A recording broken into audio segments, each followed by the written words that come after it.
Hello बच्चों, good morning to all of you. बच्चों, इस वीडियो में हम लोग लर्न करेंगे द्रव्यों के यांत्रिक गुण पर आधारित कुछ महत्वपूर्ण एमसीक्यूज प्रश्न जो आपके लिए बहुत ही उपयोगी है।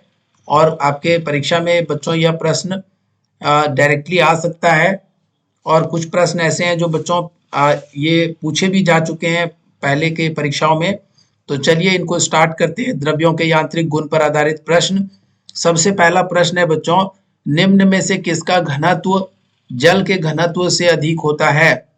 ऑप्शन ए लोहे की कील का, बी बर्फ का, सी कॉर्क का, डी थर्मोकॉल का। बच्चों, इसका सही जवाब ऑप्शन ए है। जल के घनत्व से ज्यादा होता है लोहे की कील का घनत्व। तो सही जवाब ऑप्शन ए हो गया। सेकंड प्रश्न है बच्चों, किसी द्रव में किसी पिंड का तैरना या डूबना किस बात पर निर्भर करता है? केवल पिंड के द्रव्यमान पर, ऑप्शन ए। ऑप्शन बी है बच्चों, केवल पिंड के द्रव्यमान और द्रव के घनत्व पर। यह भी गलत है बच्चों, पिंड और द्रव के घनत्व के अंतर पर।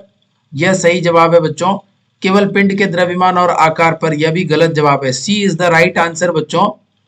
जब भी किसी वस्तु को आप बच्चों पानी में डुबाएंगे, द्रव में डुबाएंगे, तो वह तैरेगा या डूब जाएगा, यह वस्तु और द्रव के घनत्व के अंतर पर निर्भर करता है बच्चों। अगर वस्तु का घनत्व पानी के घनत्व से या द्रव के घनत्व से ज्यादा होगा बच्चों, द्रव के घनत्व से अगर ज्यादा है तो उस केस में वस्तु डूब जाएगा बच्चों। ठीक है, वस्तु डूबना तय है, डूब जाएगा। और अगर ठीक इसका उल्टा है, अगर वस्तु का घनत्व पानी के या द्रव के घनत्व से कम है तो उस केस में वस्तु पानी की सतह पर तैरेगा या द्रव की सतह पर तैरेगा, चाहे यह कोई भी लिक्विड हो बच्चों। अगला प्रश्न है, तेल के एक छोटी बूंद पानी पर फैल जाती है क्योंकि तेल की श्यानता अधिक होती है, तेल की श्यानता जल की श्यानता अधिक होती है, तेल का पृष्ठ तनाव अधिक होता है, और डी ऑप्शन है बच्चों, जल का पृष्ठ तनाव अधिक होता है। तो इसका सही जवाब है बच्चों ऑप्शन ए, तेल की श्यानता अधिक होती है। श्यानता का मतलब होता है बच्चों चिपचिपापन। पानी और तेल में आप देखेंगे तेल की जो चिपचिपाहट होती है, चिपचिपापन, चिपचिपापन जिसको श्यानता कहते हैं बच्चों, वह ज्यादा होता है तेल में, और जिस कारण से कि तेल की बूंद पानी की सतह पर फैल जाती है। तो इसका सही जवाब ए है। अगला प्रश्न है बच्चों, किसी वस्तु का अपेक्षित घनत्व डैश है? ऑप्शन ए वस्तु के पदार्थ का घनत्व तथा पानी के घनत्व का अनुपात, पानी के घनत्व तथा वस्तु के पदार्थ का घनत्व का अनुपात, सी ऑप्शन है पानी के घनत्व और वस्तु के पदार्थ के घनत्व का गुणनफल, डी ऑप्शन है पानी के आयतन तथा वस्तु के आयतन का अनुपात। तो इसका भी सही जवाब जो है बच्चों वह ऑप्शन ए है, वस्तु के पदार्थ का घनत्व तथा पानी के घनत्व का अनुपात। ठीक है बच्चों, दिस इज अपेक्षित घनत्व। सो सही जवाब ऑप्शन ए है। फिफ्थ प्रश्न में आएंगे, ऑटोमोबाइल में हाइड्रोलिक ब्रेकों के कार्यकरण पर निम्नलिखित में से कौन सा नियम लागू होता है? बर्नौलीज का नियम, पोसियल्स सिद्धांत, पास्कल नियम, आर्किमेडीज का नियम।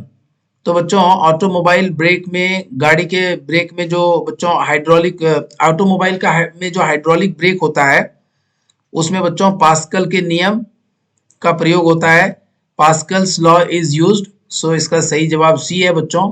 सिक्स्थ प्रश्न, जब एक वस्तु पानी में डाली जाती है तो उस पर ऊपर की ओर एक बल कार्य करता है, इस बल को क्या कहते हैं? बच्चों अगर किसी वस्तु को आप पानी में डालेंगे तो उस वस्तु पर एक बल ऊपर की तरफ लगता है, जिस बल को कहते हैं बच्चों घर्षण बल, उत्प्लावन बल, गुरुत्व बल, गुरुत्वाकर्षण बल। तो इसका सही जवाब होगा बच्चों उत्प्लावन बल।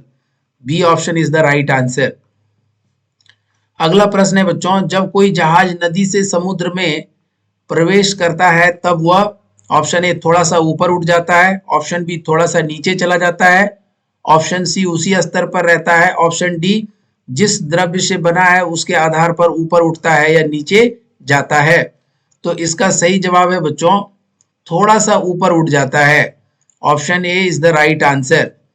अगला प्रश्न है बच्चों क्वेश्चन नंबर 8, कौन सा सिद्धांत बताता है जब किसी वस्तु को तरल में पूर्ण या आंशिक रूप से डुबाया जाता है तो वह ऊपर की दिशा में एक बल का अनुभव करती है जो वस्तु द्वारा हटाए तरल के भार के बराबर होता है। बच्चों अगर किसी वस्तु को किसी द्रव में या लिक्विड में बच्चों अगर मान लीजिए डुबाया जाए तो ग्रेविटी फोर्स के कारण वह नीचे की तरफ जाता है, लेकिन उस पर ऊपर की तरफ एक बल लगता है जिसको उत्प्लावन बल कहते हैं बच्चों, और वह बल का जो मान होता है वह वस्तु द्वारा हटाए गए तरल के भार के बराबर होता है और वह ऊपर की दिशा में लगता है। और यह नियम बच्चों ऑप्शन ए बॉयल का नियम है, नहीं। चार्ल्स का नियम है, नहीं। आर्किमेडीज का नियम है, बिल्कुल सही जवाब है बच्चों। पास्कल का नियम है, नहीं। सो सी इज द राइट आंसर बच्चों।